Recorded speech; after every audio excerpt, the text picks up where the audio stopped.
And now Southern University offensive coordinator, my man, Coach Mark Frederick. Good morning, Coach. Perry, I'm still getting the commercial. There you go. Mike, gonna get you straight. You good now? Okay, I'm good. There we go. Good morning.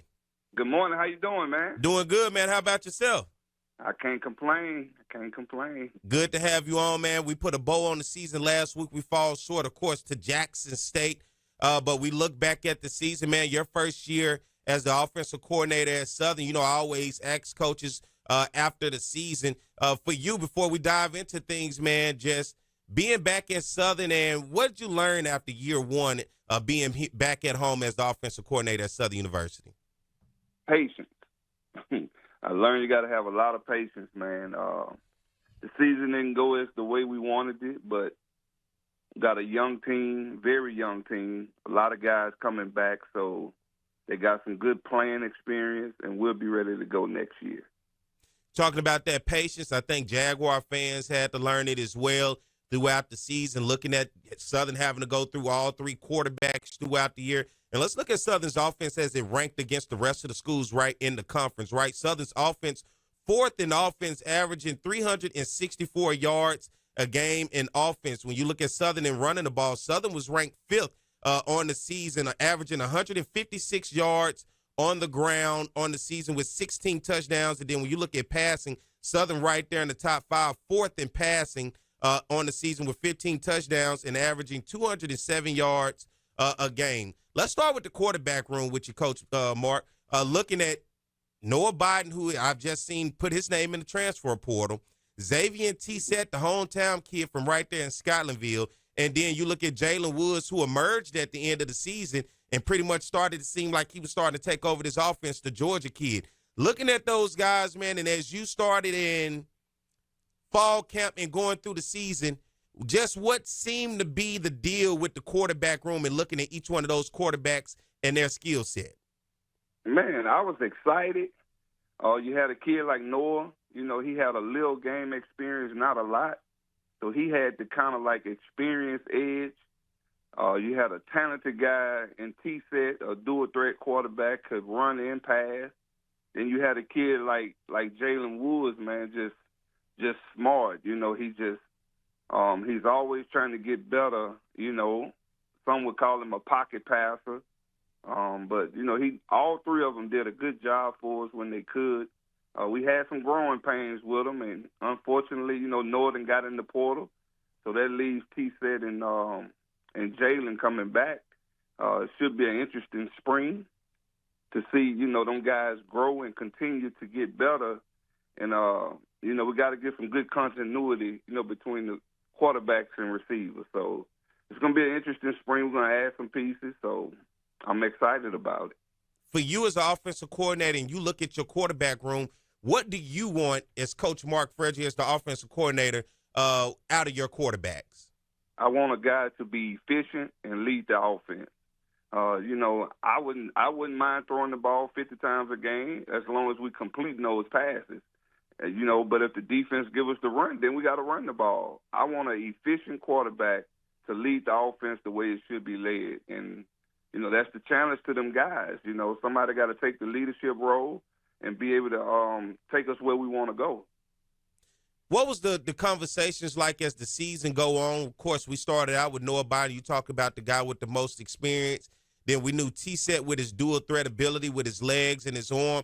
And then it was just kind of like Jalen Woods sitting behind everybody. But you didn't have a problem going through that quarterback room, and I think that was the issue a lot of Jaguar fans had with the former offensive coordinator and head coach Eric Dooley, sticking with a guy and not giving other guys an opportunity. But what was that conversation like week in and week out when you decided to sit down with everybody and say, all right, look, we're going to make a change this week? It was up and down, Perry. It was up and down, man. To sit there and watch one guy come out and perform one week and then the next week struggle, then the next guy come in and then he take off, and then the following week he struggle. So it was just too much inconsistency. And you got to be consistent at that quarterback spot. And, that's a huge ask to, a guy like a redshirt freshman who hadn't played. The defense is doing different things to him, kind of, trick him up a little bit. But you gotta watch a lot of film. You gotta keep, preparing yourself, and sometimes they get you, sometimes you get them. But it's a learning experience for them, so we shouldn't have them problems next year. So now I'll move to the running back position. Of course, I just saw Kobe Dillon has put his name into the transfer portal, and I gotta just be real, Coach, because this is, and I'm speaking on behalf of the fan base. That way, they can hear from you, and they can have an understanding about it. There would seem to be some form of criticism towards the run game of Southern University. What would you say towards any criticism in terms of the run game and the schemes that you guys used this year? We use the schemes that work for us. You don't see everybody running the triple option. Army and Navy run the triple option. So we do what we feel that is best for us and our kids to be successful. And, Coach Gray says it all the time. We're going to do what we do best, and what we don't do, we're not going to mess with it a lot. So, we ran the power and we ran inside zone. And those two things that we hung our hat on, regardless of how we got to it, those were two of our best schemes this year. The guys could execute it, and that's what we stuck with. And as far as the run game goes, if you want to play for championships, you got to be able to run the football. So that's what we did. And you take a lot of pressure off a freshman quarterback, not asking him to do a lot, not to win the game, trying to throw the football. Was there any slight when you heard Jackson State's defensive coordinator when they asked him about Southern's offense, and he was like, not really? Was there any slight towards that, or was that something you just ignored? Some of the guys told me about it. I kind of give up social media during the season. I don't really get on there because, it is what it is. But, for him to make a statement like that, hey, that's him and his, that's how he felt. But, we felt that we had a good game plan, and we went in and we exposed some stuff on them.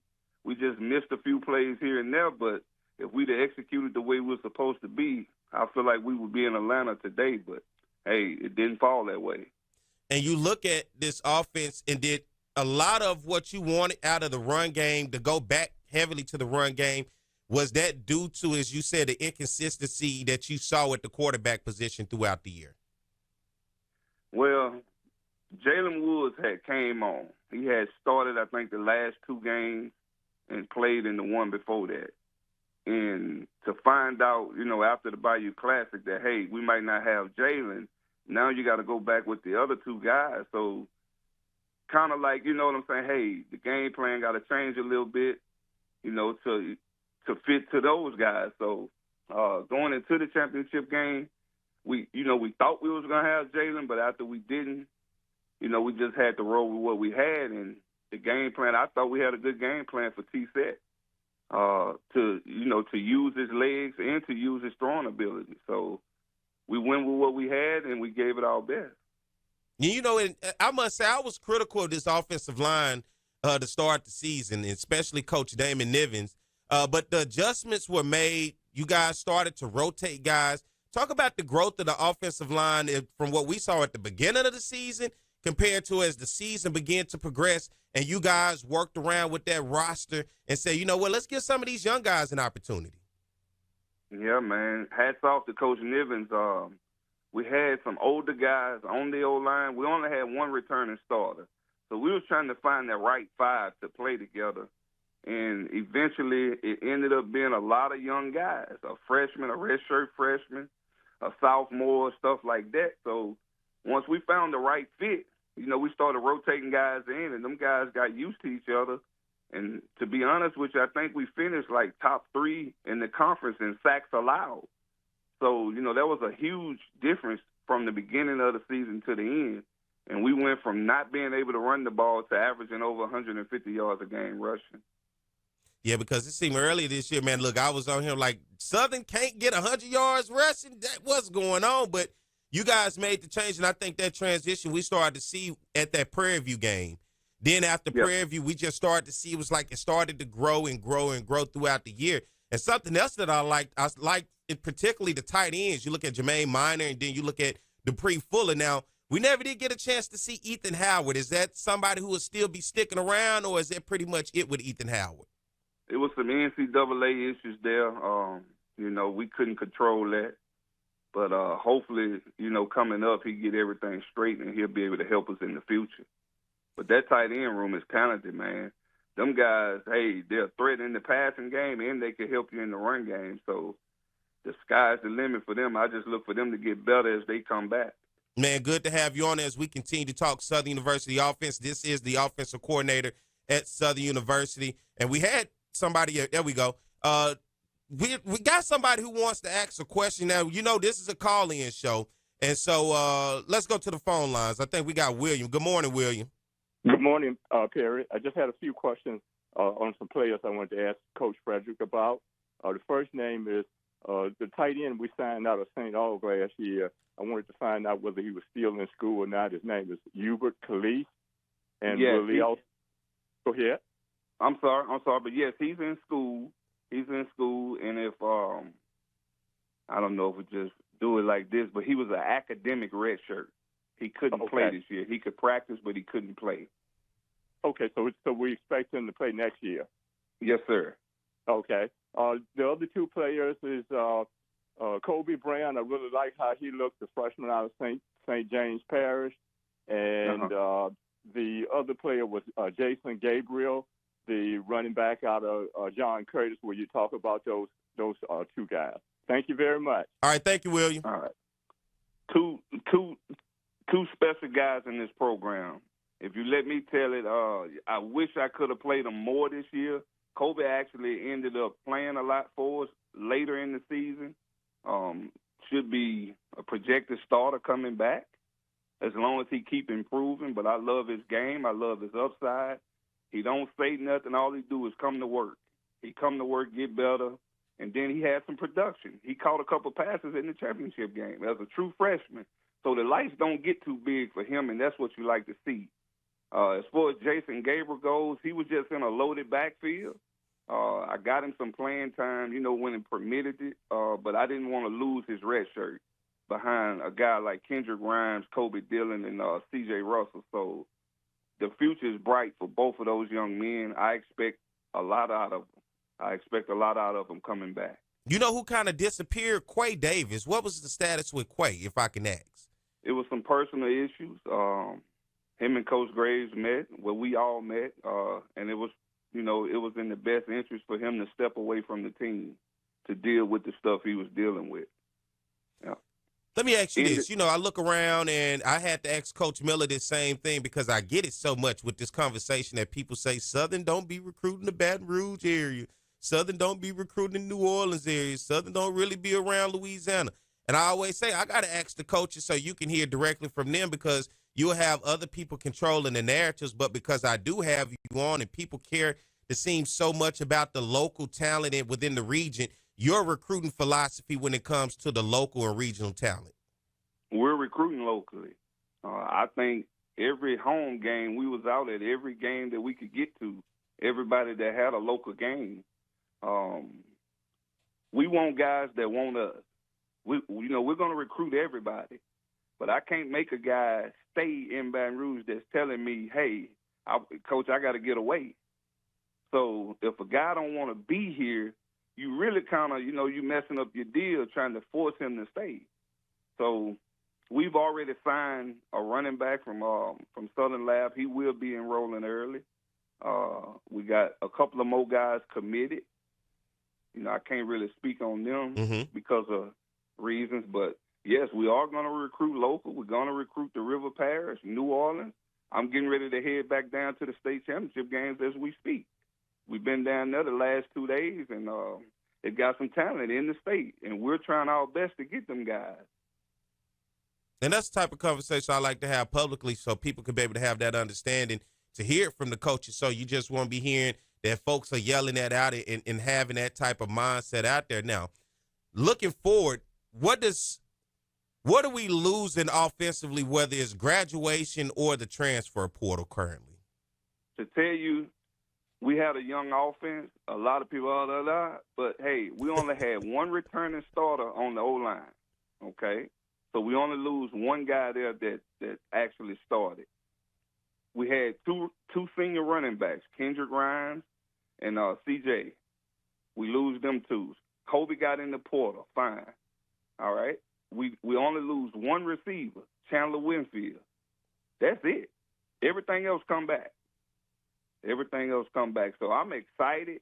We done set the foundation. We done set something to build on. And now we got to move forward in the recruiting. And I think we're doing a good job with that.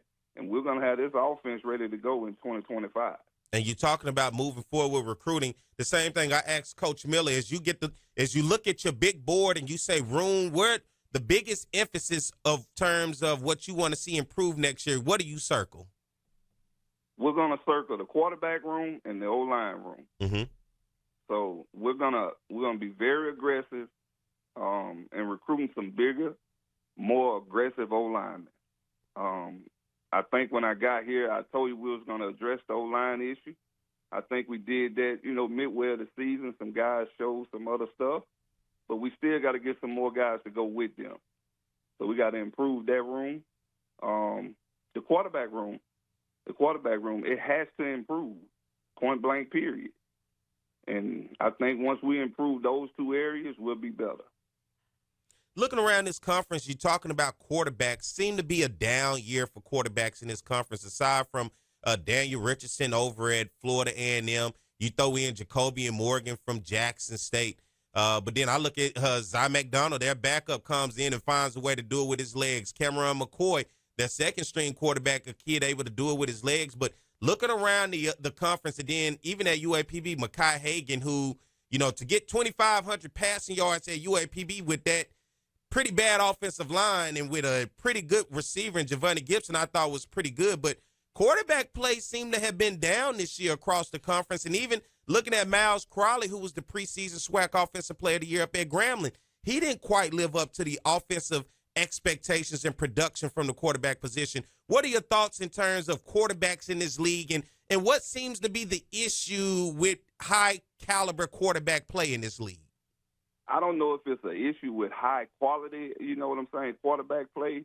The issue probably is guys are not getting an opportunity to grow. You take a Daniel Richardson, transfer. You take a Jacoby and Morgan, transfer. McCoy, transfer.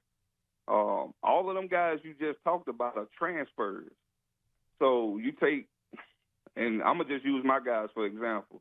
You got a T-Set and you got a Woods, right? Mm-hmm. Both of those guys are redshirt freshmen who had never played a game, who had never took a snap in a college football game.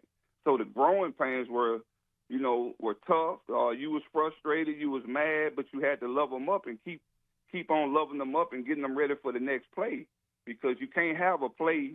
You can't have a mindset of, oh man, look what you did on this play. You got to get them ready for the next play, and I think them two guys did a great job of understanding what we was trying to get accomplished. And, they took the reins and went with it. So year 2 should be even better for them because they got a year under their belt now. So Daniel Richardson, not taking anything away from him, he's transferred in from one of the Florida schools, had already thrown for over, 8,000 yards, I think, or 10,000 yards. You had Jacoby and Morgan, I think he a Syracuse transfer. Mm-hmm. So, them guys came in with experience, and we took young guys and got to the championship game. Now we need to get over that hump. Now we need to win the championship game. Now it's time to start dominating our opponents. So, yes, it's growing pains. Trust me, I was frustrated, but hey, I knew I had some good clay to work with. Yeah. And, we took the time, and we trying to mold them guys into become those guys. So that's where we at with that position. Hey, Coach, I got somebody else that's calling in, another caller. You want to take one? Sure, go ahead. All right, let's go to the phone line. Good morning. CJ, is CJ? Yeah, this is CJ Perry. How you doing? Doing real good, CJ. I got like a minute. Go ahead. Okay, look, Coach, I just want you to talk about the speed of the game. Look like on offense, we may have some good, talented people, but what I recognize is the speed of our receivers, the speed of the game as it relates to offensive linemen. It just wasn't like clicking, it just didn't have it.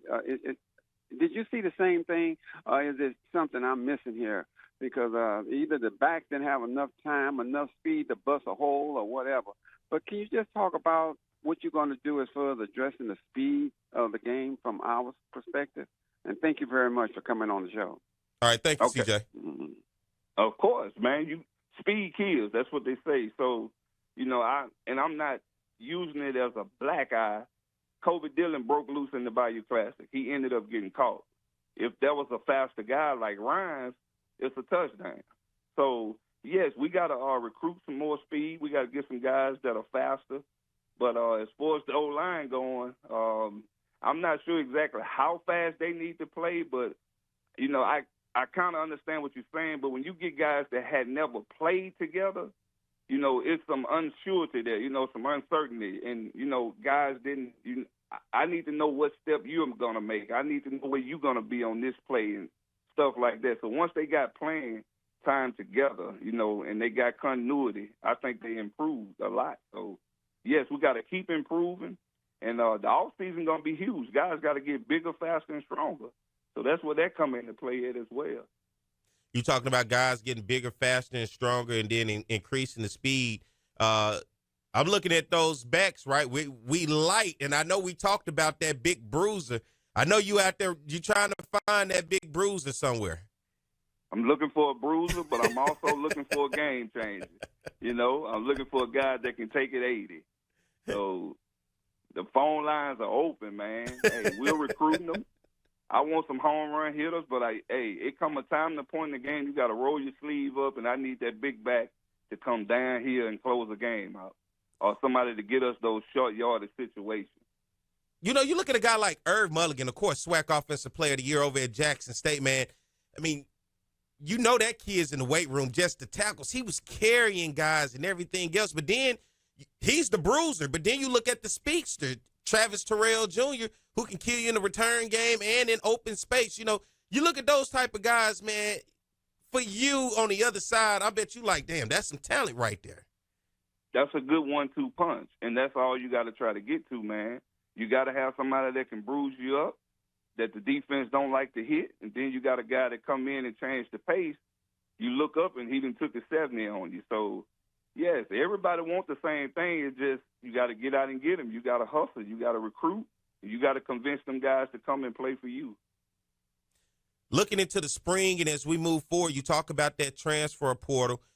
Would you rather that transfer portal, which it seems the world that we live in today, to plug and play, or the young guy coming in out of high school that you develop up? Because, that question was asked to Coach Terrence Graves, looking at Giovanni Gibson coming from right up the road, right? And it was just like, how does a kid like that lead the state of Louisiana and go and become one of the top FCS receivers in the country, go D2, and then go to UAPB? And it's like, how does he get past you? When you look at talent like that, are you looking to develop those guys, and sometimes you get those diamonds in the roughs, or are you looking at that transfer portal?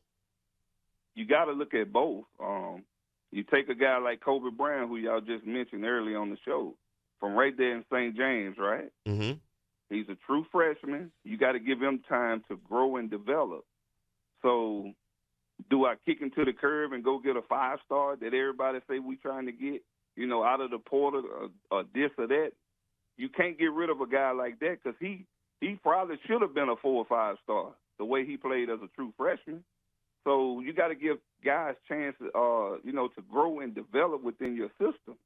And now, if it's an immediate need that we just got to fix, yes, we're going to go in the portal and try to get the best available guy to fit our program.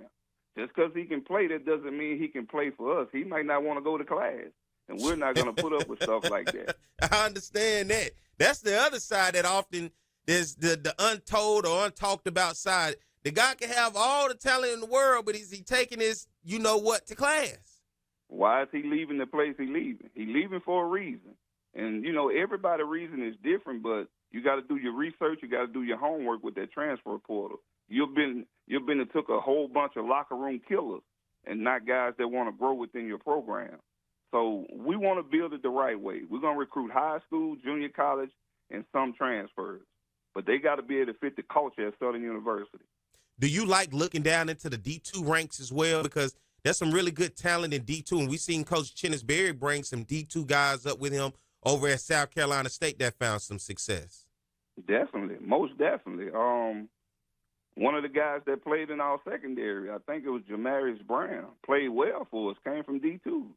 So it's not a knock.